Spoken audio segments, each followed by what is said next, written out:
എന്ന് പറഞ്ഞാൽ സഹോദരങ്ങളെ, അടിവരയിട്ടുകൊണ്ട് ഞാൻ പറയുകയാ, ഇസ്ലാമിക വിരുദ്ധമായ ഏത് പ്രവർത്തനങ്ങൾ എന്തിന്റെ പേരിൽ നടന്നാൽ, അത് ഉറൂസിന്റെ പേരിൽ നടക്കട്ടെ, അത് നബിദിനാഘോഷത്തിന്റെ പേരിൽ നടക്കട്ടെ, അത് ഉറൂസിന്റെയും ഉറൂസ് മുബാറക്കിന്റെയും പേരിൽ നടക്കട്ടെ, അതെല്ലാം മ്ലേച്ഛത്തരം തന്നെയാണ്. ഇതെല്ലാം ചെയ്യിപ്പിക്കുന്നത് പിശാച് തന്നെയാണ്. ഒരു സംശയ കാര്യത്തിൽ വേണ്ട. എത്ര സുന്ദരമായ ഗൗസുൽ പേരിലുള്ള കൂട്ടമാണിത്. ഇവിടെ യാതൊന്നും ഞാൻ കാണുന്നില്ല. ആകെ ഇവിടെ ഉള്ളത് ഒരു ദീനീ മജ്ലിസ്, പോകുന്നവർക്ക് ഒരു പിടി ആഹാരം. എന്താ ഇതിൽ തെറ്റുള്ളത്? ചില ഉറൂസുകളുടെ നമ്മൾ പ്രസംഗിക്കാൻ പോണ്ട എന്ന മുറവിളി കൂട്ടി പലരും. ഞാൻ പറഞ്ഞു പോകണമല്ലോ. നമ്മൾ പോയില്ലെങ്കിൽ, പ്രസംഗത്തിന് വിളിക്കുന്ന ആളുകൾ പോയില്ല എങ്കിൽ അവർ പിന്നെ അവിടെ വെക്കുന്നത് ഗാനമേളയാകും. അതുകൊണ്ട് പോകണം. പോയിട്ട് അവരുടെ മുന്നിൽ എന്താണ് ദീനിന്റെ നിലപാടെന്ന് പറഞ്ഞു കൊടുക്കണം. അതിന്റെ ബാധ്യത നമുക്കില്ലേ? അങ്ങനെ ഒരു ഉറൂസിന് പോയിട്ട് ഞാനിവിടെ ഇങ്ങനെ പ്രസംഗിച്ചോണ്ട് നിൽക്കുമ്പോ തൊട്ടു പുറകില് ഭയങ്കരമായ ശബ്ദം. നോക്കുമ്പോ അവിടെ മരണക്കിണർ. അത് മരണക്കിണർ എന്ന് പറയുന്നത് ഹറാമാണ് എന്നല്ല ഞാൻ പറയുന്നത്.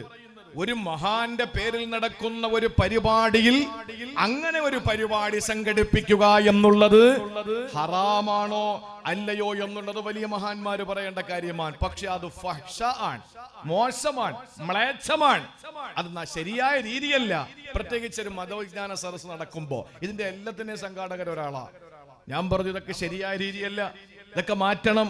പണ്ഡിതന്മാരെ വിളിച്ചിരുത്തിയിട്ട് ചോദിക്കണം, എന്താണ് ദീൻ അല്ലാത്തത്, എന്നിട്ട് വരും വർഷങ്ങൾക്ക് മാറ്റം വരുത്തണം എന്ന് പറഞ്ഞു. അത് പറയേണ്ട ബാധ്യത നമുക്കില്ലേ?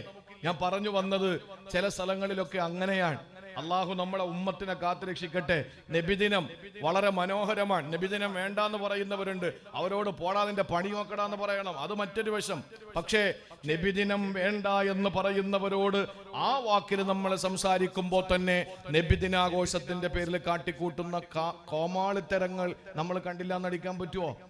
എത്രയോ സ്ഥലങ്ങളിലാണ്, എനിക്കറിയില്ല ഈ സാധനത്തിന്റെ ഒന്നും പേര്, എന്തൊക്കെയോ ഗാനമേളയ്ക്ക് വെക്കുന്ന സാധനങ്ങളൊക്കെ വെച്ചിട്ട് സമൂഹത്തിന് ശബ്ദ മലിനീകരണവും അതുപോലെ തന്നെ പുകമലിനീകരണവും അതുപോലെ തന്നെ എല്ലാവർക്കും ആകെ ഒരു വല്ലാത്ത അറ്റാക്കുള്ള രോഗികളൊക്കെ ഉണ്ടെങ്കിൽ അവരൊക്കെ ആ പെടഞ്ഞങ്ങ് മരിക്കാൻ ആ നിലയിലുള്ള എല്ലാ സംവിധാനങ്ങളെയും ഉപയോഗപ്പെടുത്തിയിട്ട് എന്തിനാണ്? ഇത് ആർക്ക് വേണ്ടിയാണ്? ഇത് എന്ത് സമീപനമാണ് നമ്മൾ ചെയ്യുന്നത്? ഇതൊക്കെ നമ്മൾ മാറ്റണ്ടേ? അപ്പൊ ഇതൊക്കെ ഫഹിഷ, ഇതൊക്കെ ചെയ്യിപ്പിക്കുന്ന അള്ളാഹും റസൂലും ആണെന്ന് പറഞ്ഞിട്ട് എല്ലാ ഈ അള്ളാന്റെ റസൂലിന്റെ മണ്ട വെച്ചു കൊടുക്കരുത്. ഇത് ശൈത്താനാണെന്ന് ഖുർആൻ തന്നെ പറയാ.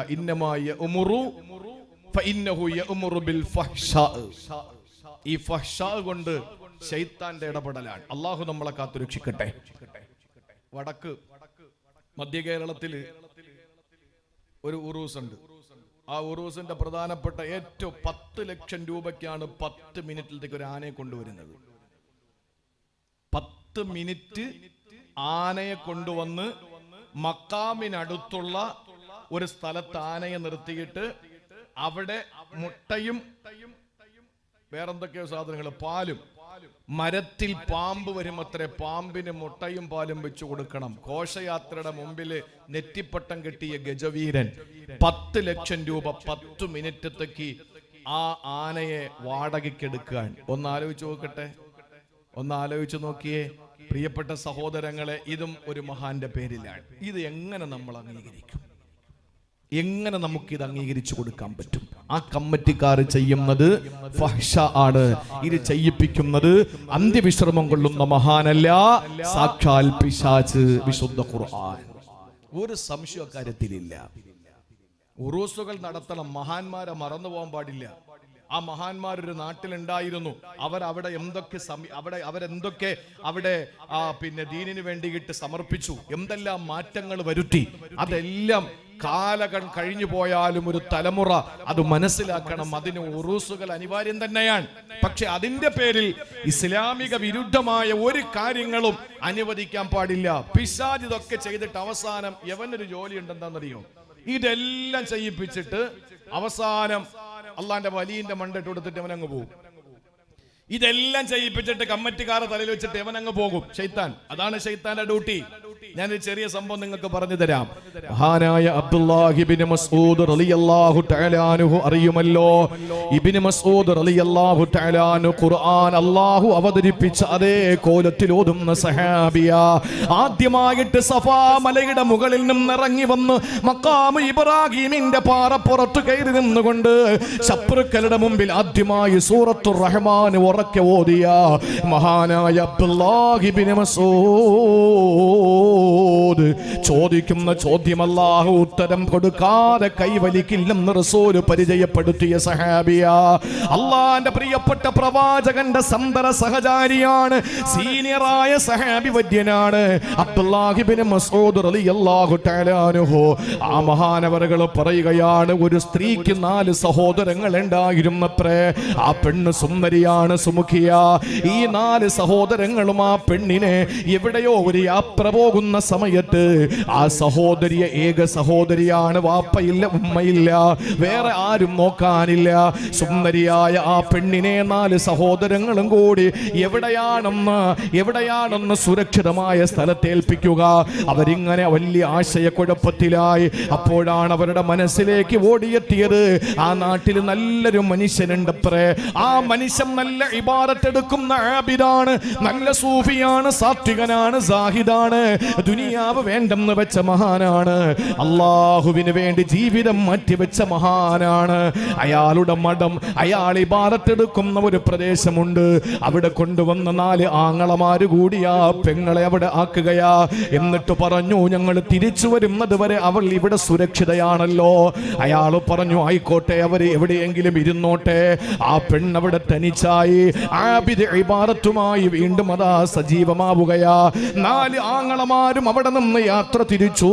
അബ്ദുല്ലാഹി ഇബ്നു മസ്ഊദ് റളിയല്ലാഹു അൻഹു പറയുകയാണ്, സഹോദരങ്ങളെ, ആ മഠത്തിലേക്ക് അതാ വിളിക്കപ്പെടാത്ത ഒരു അതിഥി വരികയാ, ക്ഷണിക്കപ്പെടാത്ത ഒരു അതിഥി വരികയാ. ആരാണെന്നറിയോ?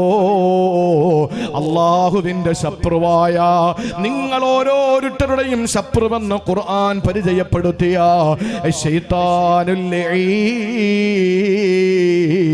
ആ ശൈത്താൻ അതാ മഠത്തിലേക്ക് കടന്നു വരികയാ, ആ ഹാങ്കാഹിലേക്ക് വരികയാണ്. അദ്ദേഹം ഇബാദത്തെടുക്കുന്ന ആ പ്രത്യേകമായ ടെന്റിലേക്ക് കയറി വരികയാ. എന്നിട്ട് അയാളുടെ മനസ്സിൽ ആ പെണ്ണിനോടുള്ള സ്നേഹം ഇട്ടുകൊടുക്കുകയാ. സ്നേഹം പ്രണയമായി, പ്രണയം കാമമായി. അവസാനം അയാള് ദുനിയാവൊന്നും വേണ്ടെന്ന് പറഞ്ഞ് സാത്വികനായി ജീവിച്ചു കൊണ്ടിരുന്ന മനുഷ്യന്റെ മസ്തിഷ്കത്തിലേക്ക് അതാ ഈ പിശാച് ഇൻജക്ട് ചെയ്യാൻ തുടങ്ങി. അങ്ങനെ മസ്തിഷ്ക പ്രക്ഷാളനം നടത്തിയിട്ട് ആ മനുഷ്യൻ ആ പെണ്ണിനോട് സ്നേഹം തോന്നുകയാ. അങ്ങനെ ആ പെണ്ണിനെ എങ്ങനെയെങ്കിലും ഒന്ന് വശീകരിക്കണമെന്ന ചിന്ത വന്നു.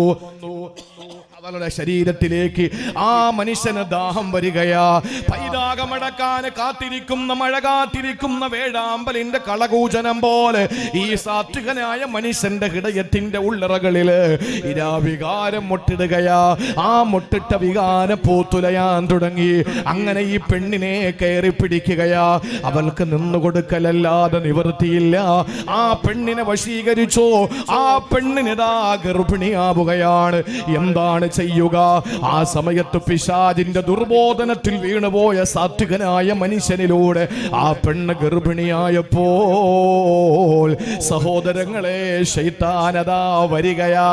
ശൈത്താന് വീണ്ടും വന്നു. വീണ്ടും വന്നിട്ട് സാത്വികനായ മനുഷ്യന്റെ മുമ്പിലേക്ക് വന്നിട്ട് പറഞ്ഞു, ഇനി ഒരൊറ്റ വഴിയേ ഉള്ളൂ, ലോകത്താരും ഇത് അറിഞ്ഞിട്ടില്ല. ഇനി ഒരൊറ്റ വഴിയേ ഉള്ളൂ, അവളെ അങ്ങ് കൊന്നേക്കണം, അല്ലെങ്കിൽ പ്രസവിച്ചാൽ പ്രശ്നമാണ്. അയാൾ പറഞ്ഞു, ഞാൻ എങ്ങനെ കൊല്ലും? കൊല്ലലല്ലാതെ വേറെ നിവൃത്തിയൊന്നുമില്ല, കൊന്നേക്കുക. എന്നിട്ട് നിങ്ങൾ ഇന്ന സ്ഥലത്ത് കൊണ്ടുവന്ന് ആ ശരീരത്തെ കുഴിച്ചിടുക. നിങ്ങളാണ് എന്ന് ആരും വിശ്വസിക്കില്ല. നിങ്ങൾ അല്ല എന്ന് പറഞ്ഞ ജനങ്ങൾ ഒരിക്കലും തർക്കം ഉന്നയിക്കൂല. അതുകൊണ്ട് നിങ്ങൾ ചെയ്യണമെന്ന് പറഞ്ഞു. നിമിഷ നേരം ദുർബോധനത്തിൽ വീണുപോയ, പിശാചിന്റെ വടിയിൽ വീണുപോയ ആ സാത്വികനായ സൂഫി വര്യൻ എന്ത് ചെയ്തെന്നറിയോ? ആ പെണ്ണിനെ അങ്ങ് കൊല്ലുകയാ. എന്നിട്ട് ശൈത്താൻ ചൂണ്ടിക്കാണിച്ചു കൊടുത്ത കുഴിയിലേക്ക് കുഴിച്ചിടുകയാ. നിങ്ങൾക്കറിയോ സഹോദരങ്ങളെ, 4 ആങ്ങളമാരിലും ശൈത്താൻ ചെന്നു. എന്നിട്ട് ഉറക്കത്തിലെ കിനാവ് കാണിക്കുകയാ. നിങ്ങളുടെ പ്രിയപ്പെട്ട പെങ്ങള് കൊല്ലപ്പെട്ടിരിക്കുകയാ. വെറുതെ കൊല്ലപ്പെട്ടതല്ല, ബലാത്സംഗത്തിനിരയായിട്ട് അവള് കൊല്ലപ്പെട്ടിരിക്കുകയാ. അവളുടെ ഖബർ ഇന്ന സ്ഥലത്തുണ്ടെന്ന് പറഞ്ഞു കൊടുത്തു. ഈ 4 സഹോദരങ്ങളും ആ രാത്രിയിലെ കിനാവ് കണ്ടു. നേരം വെളുത്തൊരു സഹോദരൻ അടുത്ത 3 പേരെ വിളിച്ചിട്ട് പറഞ്ഞു, ഞാൻ ഇന്നലെ ഒരു പേക്കിനാവ് കണ്ടു. എന്താ കണ്ടത്? നമ്മുടെ സഹോദരി കൊല്ലപ്പെട്ടത്. രണ്ടാമൻ പറഞ്ഞു ഞാനും കണ്ടു. മൂന്നാമൻ പറഞ്ഞു ഞാനും കണ്ടു. നാലാമൻ പറഞ്ഞു ഞാനും കണ്ടു. എന്നാൽ ഇന്ന സ്ഥലത്താണല്ലോ നമുക്ക് പോകാം. അവിടെ ചെന്ന് നോക്കുമ്പോ അല്ലാ, ഏക പെങ്ങളതാ കുഴിച്ചിടപ്പെട്ടിരിക്കുകയാ. ഇത് ചെയ്തതാരാണെന്നും അതാ ദുർബോധനം നൽകി ഈ സാത്വികനായ മനുഷ്യൻ തന്നെ. ആ മനുഷ്യനെ അതാ പിടിച്ചു കെട്ടുകയാ.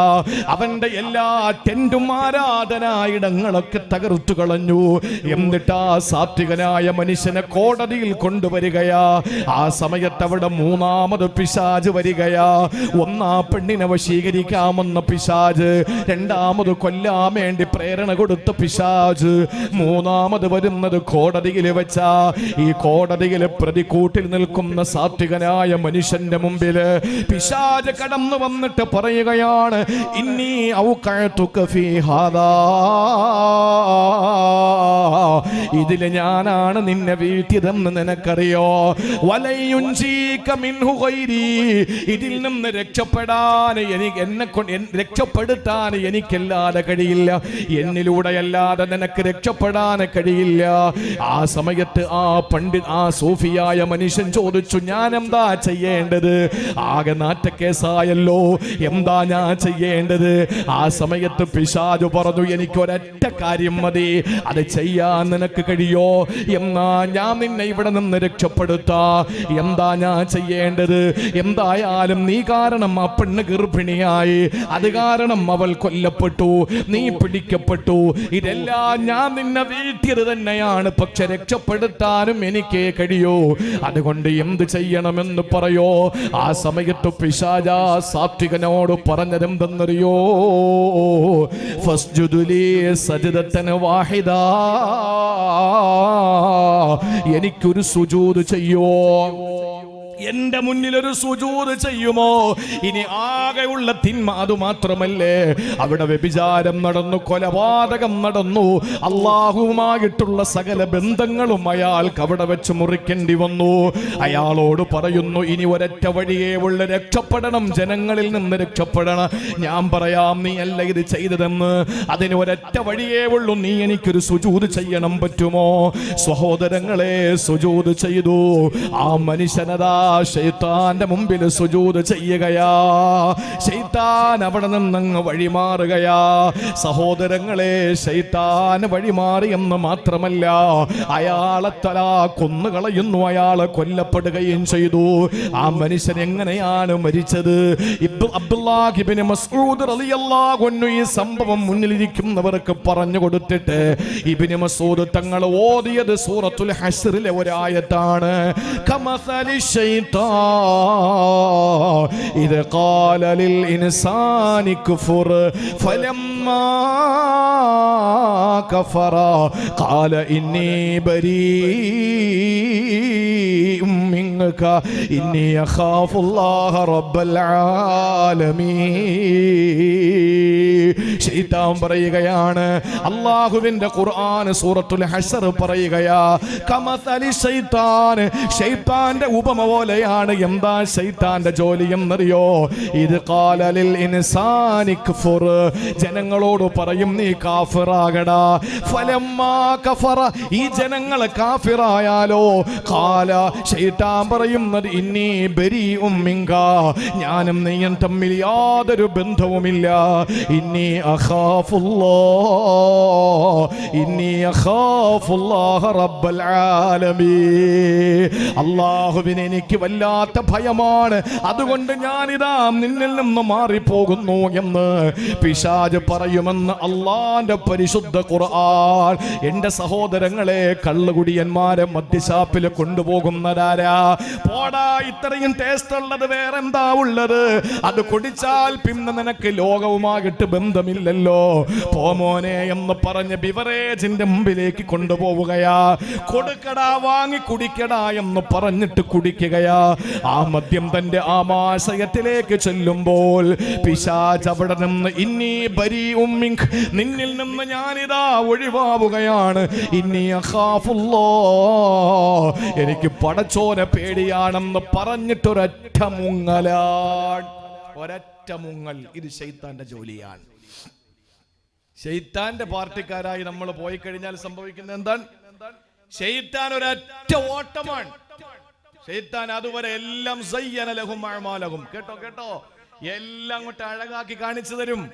എന്നിട്ട് ആ പണി ചെയ്യിപ്പിച്ചിട്ട് അവസാനം ഒരൊറ്റ മുങ്ങൽ. അതുകൊണ്ടാണ് അള്ളാഹു പറഞ്ഞത്, വ്യക്തമായ പരാജയം സംഭവിച്ചവൻ ഖുർആനിൽ 3 സ്ഥലങ്ങളിൽ പറഞ്ഞതിൽ ഒന്ന്, ആരാണോ ശൈത്താനെ അള്ളാഹുവിനെ മാറ്റി നിർത്തിയിട്ട് ശൈത്താനെ വലിയാക്കുന്നവൻ, അവൻ പിഴച്ചുപോയി. അള്ളാഹു നമ്മളെ കാത്തു രക്ഷിക്കട്ടെ. അതുകൊണ്ട് നമുക്ക് എന്താ ഇനി ഒരു മാർഗം? എന്താണ് ഒരു മാർഗം? ഗൗസുൽ ആലമിലേക്ക് വരുന്നുണ്ട്, അതാണ് എന്റെ വിഷയം. എന്താ നമുക്കുള്ള മാർഗം? ഒരൊറ്റ മാർഗം, അള്ളാഹുവിനെ വലിയാക്കുക. അല്ലാതെ വേറെ ഒരു നിവൃത്തിയില്ല. അള്ളാഹുവിനെ സംരക്ഷകനാക്കുക. ഈ വലിയ എന്ന് പറഞ്ഞാലേ പലതരം വലിയുണ്ട്. ഉറക്കത്തിലെ വലിയുടെ കാര്യമല്ലേ ഈ പറയുന്നത്. വലിയ എന്ന് പറഞ്ഞാൽ മൗല എന്ന് പറഞ്ഞാൽ യജമാനനും മൗല എന്ന് പറയും, അടിമയ്ക്കും മൗല എന്ന് പറയും.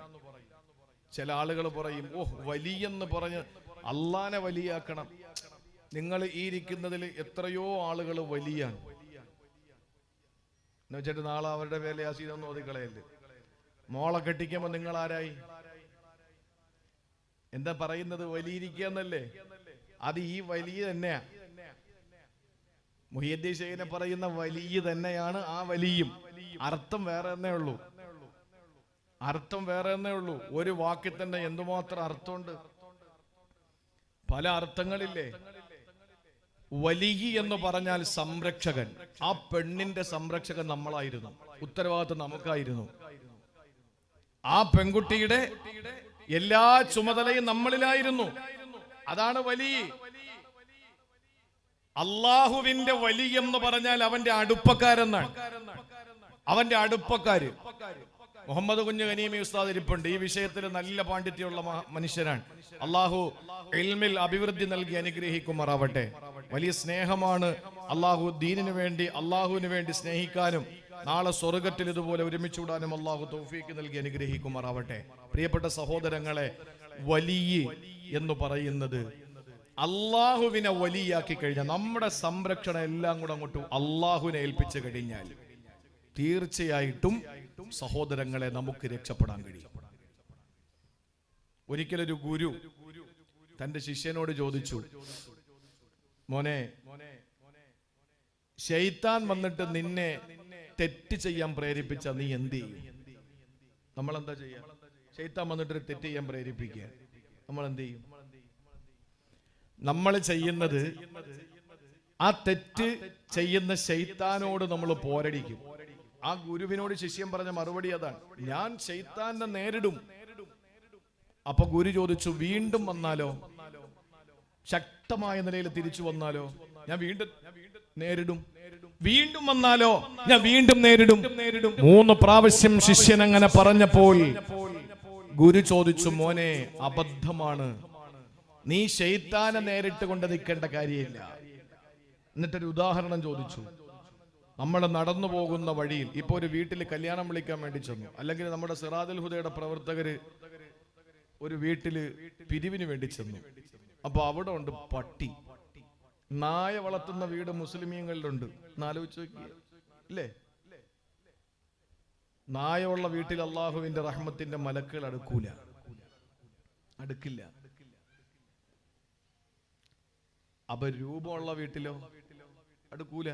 ഫോട്ടോ ഫ്രണ്ടിൽ വെക്കുന്ന വീട്ടിൽ അടുക്കൂല. നമ്മുടെ ഇൽമിന്റെ മജ്‌ലിസുകൾക്കൊക്കെ ഈ ഈ ഒരു ശോചനീയ അവസ്ഥ സംഭവിച്ചത് എന്താ? സകല മൊയ്ലിയാക്കന്മാരുടെ ഫോട്ടോയും വെച്ചിട്ടാ. ഫോട്ടോ മാറ്റിയിട്ട് വാഴ്ന്നു വെച്ച് നോക്ക്, ഫോട്ടോ മാറ്റിയിട്ട് വാഴ്ന്നു വെച്ച് നോക്ക്. ഇത് പറയുമ്പോ നിങ്ങൾ ചിന്തിക്കുന്ന പിന്നെ നിങ്ങളുടെ ഫോട്ടോ വന്നില്ലേ? ഈ പ്രസംഗത്തിന് വിളിക്കുന്ന എല്ലാവരുടെ മുമ്പിൽ ചെന്നിട്ട് ഇപ്പോ ആലപ്പുഴ ജില്ലയിലെ ഒരു സ്ഥലത്ത് തന്നെ പ്രസംഗത്തിന് വിളിച്ചു. ആ സമയത്ത് വലിയ കട്ടൗട്ടുകളൊക്കെ വെക്കുന്നു. ഞാൻ പറഞ്ഞു എന്റെ ഫോട്ടോ വെക്കണ്ട, ബാക്കി എല്ലാ ഉസ്താദന്മാരുടെ ഫോട്ടോയും വെച്ചോ. ഇപ്പൊ എല്ലാരും വിളിച്ചിട്ട് പറയുന്നത് നല്ലൊരു ഫോട്ടോ ഉണ്ടെങ്കിൽ അയച്ചു തരാനാണ്. അങ്ങനെയായി. പിന്നെ ആകെ ഒരു സമാധാനം എന്ന് പറഞ്ഞാല് പ്രാവിന് കാട്ടിക്കാൻ വേണ്ടിയാണ് ഇതൊക്കെ ചെയ്യുന്നത്. ഫ്ലക്സ് കൊണ്ടുവന്ന് റോട്ടിൽ വെച്ചിട്ട് വരും, പോകുന്ന പ്രാവും കാക്കൊക്കെ കാട്ടിക്കും. അപ്പൊ അങ്ങനെ ഒരു സ്ഥലത്ത് ഒരു പ്രസംഗത്തിന് പോയിട്ട് ഒരു ബാത്റൂമിൽ കയറാൻ വേണ്ടി പോകുമ്പോൾ അതൊരു കഥ കെട്ടിരിക്കുന്നത് വാഴലിന്റെ ഫ്ലക്സാ. അപ്പൊ അത് തന്നെ ഇതിന് പറ്റിയ സാധനം, അത് തന്നെ അർഹതപ്പെട്ട സ്ഥലത്ത് ഇതിരിക്കൂ. സിറാജുൽ ഹുദയുടെ പുറത്ത് മാറ്റി. സിറാജുൽ ഹുദയുടെ പുറത്ത് അടുത്ത വർഷം മുതൽ ഈ ഫോട്ടോ ഒന്നും വെക്കണ്ട. കാണുന്നവര് വന്നാൽ മതി, കേൾക്കണവര് വന്നാൽ മതി. പ്രസംഗത്തിന് ഫോട്ടോ കണ്ടിട്ട് വരുന്നതിന്. നമ്മളൊരു വീട്ടിൽ ചെന്നപ്പോ നായ ഉണ്ടെന്നിരിക്കട്ടെ, ആ നായ ഉള്ള വീട്ടിലേക്ക് നമ്മൾ അങ്ങോട്ട് കയറിയപ്പോഴേക്കും നായ ഓടി നമ്മുടെ മുമ്പിലേക്ക് വരിക. നമ്മളെന്താ ചെയ്യാ? മുണ്ടും മടക്കി കുത്തിയിട്ട് ഞാൻ ജിമ്മിനൊക്കെ പോയിട്ടുണ്ട്, ഇപ്പൊ കാണിച്ചു തരാടാ നായ എന്ന് പറഞ്ഞിട്ട് തിരിഞ്ഞിരിക്കുവോ? ഓടി വീട്ടുകാരനെ വിളിക്കും, പെട്ടെന്ന് പിടിച്ചു കെട്ടാൻ പറയും. അതാണല്ലേ ശരി. നമ്മൾ പെട്ടെന്ന് ചെയ്യുന്നത് എന്താണ്? വീട്ടുകാരനെ വിളിച്ചിട്ട് പറയും പെട്ടെന്ന് പിടിച്ചോ എന്ന് പറയും. ഈ ഗുരു ശിഷ്യനോട് പറഞ്ഞു, നിന്നെ തെറ്റിന് ശൈത്താൻ പ്രേരിപ്പിക്കുമ്പോ നീ എന്ത് ചെയ്യും? ഞാൻ ശൈത്താനെ നേരിടും. അബദ്ധമാ മോനെ, ഞാൻ വീണ്ടും വന്നാലോ? ഞാൻ വീണ്ടും നേരിടും ഗുരു. ശുദ്ധ അസംബന്ധമാ മോനെ. വീണ്ടും അവൻ വന്നാലോ? ഞാൻ വീണ്ടും അവനെ നേരിടും. വിവരക്കേടാ പൊന്നുമോനെ. എന്നിട്ട് ഗുരു പറഞ്ഞു, മോനെ നീ ചെയ്യുന്നത് നായ കടിക്കാൻ വേണ്ടി വരുമ്പോ നായയുടെ യജമാനനെ വിളിച്ചിട്ട് നീ പെട്ടെന്ന് ഇതിനെ ഒന്ന് രക്ഷപ്പെടുത്ത്, എന്നെ രക്ഷപ്പെടുത്തതിനെ പിടിച്ചു കിട്ടുമെന്ന് പറയുമോ? ആ നായയുടെ നേരെ നീ ചീറി അടുക്കുമോ എന്ന് ചോദിച്ചപ്പോ ശിഷ്യൻ പറഞ്ഞു, വീട്ടുകാരനോട് പറയും പിടിച്ചു കെട്ടാൻ. ഇത് തന്നെയാ നീ ചെയ്യേണ്ടത്. ഏതാ? അല്ലാഹു റബ്ബുൽ ഇസ്സത്തിനോട് പറയണം, അല്ലാഹുവേ ശൈത്താന്റെ ഉപദ്രവത്തിൽ നിന്ന് എന്നെ കാക്കണമല്ലാ. സഹോദരങ്ങളെ, ഖുർആൻ ഓതുമ്പോ മടി വരുന്നുണ്ടല്ലോ, ഖുർആൻ ഓതുമ്പോ കോട്ടുവാ വരുന്നുണ്ടല്ലോ, ഖുർആൻ ഓതുമ്പോൾ എന്തെല്ലാം ചിന്തകൾ മനസ്സിൽ വരുന്നുണ്ടല്ലോ. അതെന്തിന്റെ പേരിലാണ്? ഖുർആനിൽ തന്നെ മരുന്നുണ്ട്. വഇദാ ഖറഅതൽ ഖുർആന ഫസ്തഇദ് ബില്ലാഹ്. ഖുർആൻ ഓതുമ്പോ നീ പിശാചിൽ നിന്ന് കാവൽ തേടണമെന്ന് അല്ലാഹുവിന്റെ ഖുർആൻ. എവിടെ പോയാലും പിശാചിൽ നിന്ന് കാവൽ തേടിയിട്ടല്ലേ പോകേണ്ടത്. ഒരു നിമിഷം നിങ്ങൾ ചിന്തിച്ചാൽ ഞാൻ നിങ്ങൾക്ക് വളരെ വ്യക്തമായി പറഞ്ഞു തരാ. ഒരാൾ തന്റെ ഭാര്യയെ സമീപിക്കുകയാ, എന്താ പറയുന്നത്? അല്ലാഹുമ്മ ജന്നിബിന ശൈത്താന വജന്നിബി ശൈത്താന ഫീമാ റസഖ്തനാ.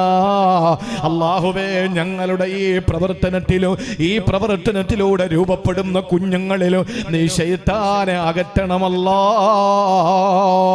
ഇത് പറയാതെ ഏതൊരു കുഞ്ഞിനെ ഏതൊരു പിതാവും മാതാവും ജന്മം നൽകുവോ ആ പ്രിയപ്പെട്ട കുട്ടി ആണായാലോ പെണ്ണായാലോ പിഴച്ചത് തന്നെ.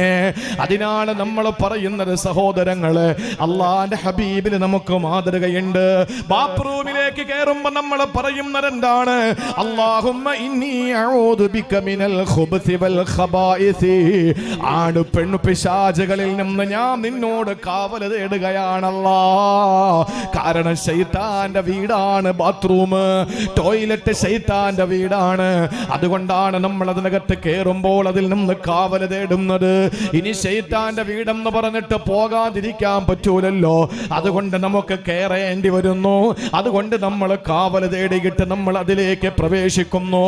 ഇങ്ങനെ നോക്കിയാൽ ജീവിതത്തിന്റെ അഖില മേഖലകളില് പിശാചിൽ നിന്ന് കാവൽ തേടിയിട്ട് വേണം അല്ലാഹുവിന്റെ മുമ്പിൽ നമുക്ക് എത്തപ്പെടാൻ. അതുകൊണ്ടാണ് സൂറത്തുൻ നിസാഇൽ അല്ലാഹ് പറഞ്ഞത്, വലൗലാ ഫളലുല്ലാഹി അലൈക്കും വറഹ്മതുഹു ലത്തബഅതുമുശ് ശൈത്താന ഇല്ലാ ഖലീലാ. അല്ലാഹ് പറയുന്നു വലൗലാ ഫളലുല്ലാഹി അലൈക്കും, നിങ്ങൾക്ക് അല്ലാഹുവിന്റെ ഔദാര്യം അല്ലാഹു തന്നതുകൊണ്ട്, വറഹ്മത്തുഹു അവന്റെ ഓശാരം നിങ്ങൾക്ക് തന്നതുകൊണ്ട്, അല്ലാഹു പറയുകയാണ് അത് നിങ്ങൾക്ക് കിട്ടിയത് കൊണ്ടാണ്. അതല്ല കിട്ടാതിരുന്നെങ്കിലോ ശൈത്താനെ നിങ്ങളെ നിശ്ചയം നിസ്സംശയം പിൻപറ്റിയേനെ. അതുകൊണ്ട് പ്രിയപ്പെട്ട സഹോദരങ്ങളെ, പിശാചിൽ നിന്ന് കാവല തേടിയിട്ട് നമ്മൾ അല്ലാഹുവിന്റെ ഭാഗത്തേക്ക് നീങ്ങുക, അല്ലാഹുവിലേക്ക് നമ്മൾ മടങ്ങുക. സംരക്ഷണം മുഴുവനും നമ്മൾ ഏൽപ്പിക്കേണ്ടത് അവനെയാണ്. ഒരിക്കലും പിശാചിന്റെ പാതയല്ല തിരഞ്ഞെടുക്കേണ്ടത്, നമ്മൾ തിരഞ്ഞെടുക്കേണ്ടത് അല്ലാഹുവിന്റെ പാതയാ. അതാണ് ദാലിക ഹുവൽ ഖുസ്റാനുൽ മുബീൻ എന്ന് വിശുദ്ധ ഖുർആൻ പറഞ്ഞ ശക്തമായ പരാജയത്തിന്റെ 3 കാരണങ്ങളിൽ ഒന്നാമത്തേത് വമയ്യത്തഖിദ ശൈത്താന വലിയ്യം മിൻ ദൂനില്ലാഹ് ഫഖദ് ഖസറ ഖുസ്റാനം മുബീനാ. ആരല്ലാഹനെ മാറ്റി നിർത്തിയിട്ട് പിശാചിന്റെ പാത തിരഞ്ഞെടുക്കുമോ അവന് രക്ഷയില്ല, അവന് ശക്തമായി പരാജയപ്പെട്ടെന്ന് വിശുദ്ധ ഖുർആൻ.